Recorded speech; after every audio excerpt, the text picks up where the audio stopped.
وحید نیکگو مدیر بخش انیمیشن چند شنبه با سینا سکوتش را شکست و از علت اصلی تعطیلی برنامه چند شنبه با سینا در شبکه ماهواره‌ای فارسی زبان MBC پرشیا پرده برداری کرد. با ما همراه باشید که در ادامه به این موضوع میپردازیم.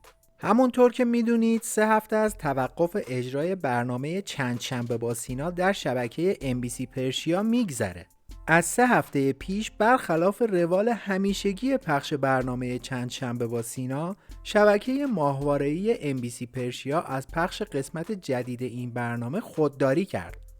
چند شنبه با سینا با اجرای سینا ولی الله مجری پیشین صدا و سیما نزدیک به 10 ساله که در قالب چند آیتم طنز علیه شخصیت‌های برجسته ایران تولید و پخش می‌شد.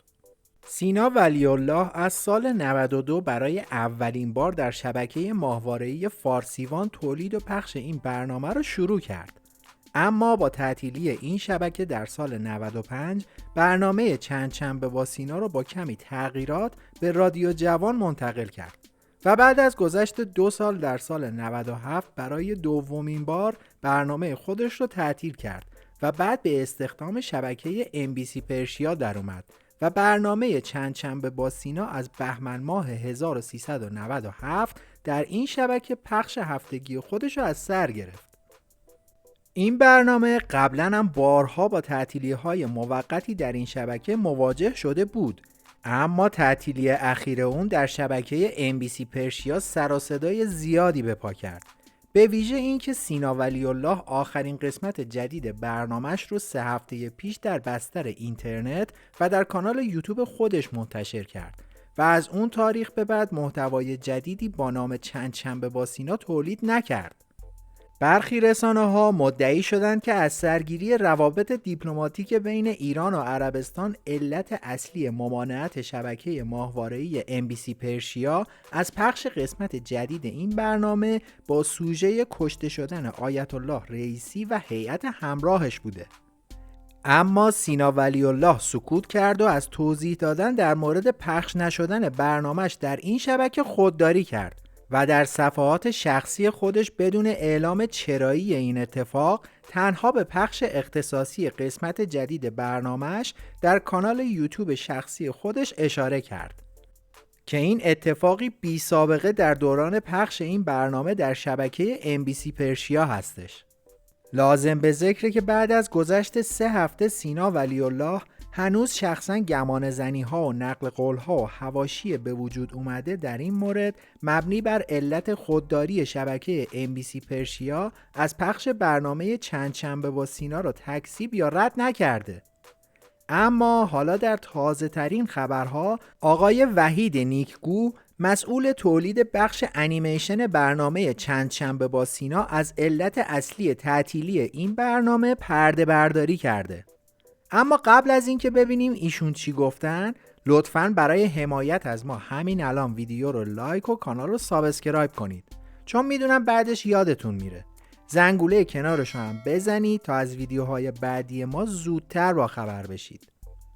وحید نیکگو در شبکه اجتماعی X مدعی شد که برنامه چند شنبه با سینا تا روز 40 آیت الله رئیسی از شبکه MBC پرشیا پخش نمیشه و الان دارن بررسی میکنن که ببینن چجوری این افتضاح رو جمع کنن و در ادامه گفته به دلیل عدم صداقت سینا و شبکه MBC با مخاطب چیزمیزا را دیگه برای این گروه کار نمیکنم و دعوتتون میکنم به دیدن عکس‌العمل سینا در مقابل تعطیل شدن برنامه بعد از 40 آیت الله رئیسی. در واقع مخاطب جمله آخر که گفته دعوتتون میکنم سینا ولی اللهه. چیزمیزا انیمیشنی کوتاه با انتقاد به مواضع دولت ایرانه که قبل از بخش مصاحبه پخش میشد. کارگردان این انیمیشن وحید نیکگو و سینا ولی الله دوبلور شخصیت‌های این انیمیشن بود. شبکه ماهواره‌ای MBC پرشیا متعلق به شرکتی رسانه‌ای به نام مرکز پخش خاورمیانه است که یک گروه رسانه‌ای بزرگه که بیش از 30 ساله برای مخاطبان جهان عرب تولید محتوا میکنه که دفترش در امارات متحده عربی بود. 2-3 سال پیش دفتر مرکزی این شرکت از دبی به ریاض عربستان منتقل شد و ظاهراً با از سرگیری روابط دوستانه عربستان و ایران، دولت عربستان دیگه اجازه پخش برنامه‌های انتقادآمیز و مخالف ایران رو نمیده. سینا ولی‌الله کمدین، مجری، تهیه کننده، مدیر تولید تلویزیون و صداپیشه ایرانی، متولد 25 مهر ماه 1355 در تهرانه. سینا فارغ التحصیل لیسانس گرافیک از دانشگاه هنره و فوق لیسانس ارتباطات و روزنامه نگاری از دانشگاه آزاد داره. قبل از مهاجرت یکی از مجریان برنامه‌های رادیویی و تلویزیونی صدا و سیمای ایران و مسابقات جام جهانی فوتبال بود و در جام جهانی 2006 با 8 اجرا به عنوان پرکارترین مجری ایرانی شناخته شد.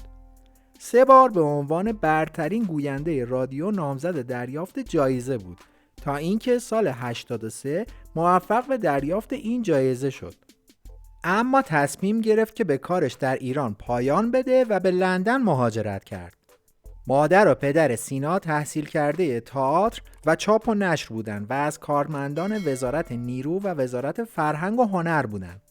سینا از سن 15 سالگی با یکی از دوستان پدرش یعنی احمد بهبهانی که نویسنده و کارگردان بود و از معروفترین کارهای ایشون سریال تلویزیونی آرایشگاه زیبا آشنا شد و یکی از سریال‌های ایشون رو دوبله کرد. سینا با توجه به رشته دانشگاهیش قصد داشت در واحد گرافیک صدا و سیما استخدام بشه، اما صدای خاصش باعث شد که به عنوان گوینده در رادیو استخدام بشه و برنامه‌هایی مانند صبح ورزش، تازه ها، نگاهی به مطبوعات و شبانه را به صورت روزانه اجرا کرد و بعد از چند سال وارد برنامه‌های هفتگی شبکه جام جم شد. همچنین تهیه کنندگی و اجرای ویژه برنامه‌های جام جهانی و برنامه‌های ورزشی در شبکه ورزش و شبکه خبر را بر عهده داشت. در سال 2008 با دکتر روانشناس سمینه شهیم ازدواج کرد و صاحب یک دختر شد و دوستی نزدیکی هم با فرداد فرحزاد و حسین تهی داره. مرسی که تا انتهای این ویدیو با ما همراه بودید. امیدوارم لذت برده باشید. لطفاً ویدیو رو برای دوستانتونم ارسال کنید. لایک و سابسکرایب یادتون نره. منتظر نظرات زیباتون در بخش کامنت ها هستیم. مرسی که تا انتهای این ویدیو با من همراه بودید. اگر از این ویدیو خوشتون اومده اونو لایک کنید و برای حمایت از ما کانال رو سابسکرایب کنید و زنگوله کنارش رو روشن کنید تا از ویدیوهای بعدی ما زودتر با خبر بشید.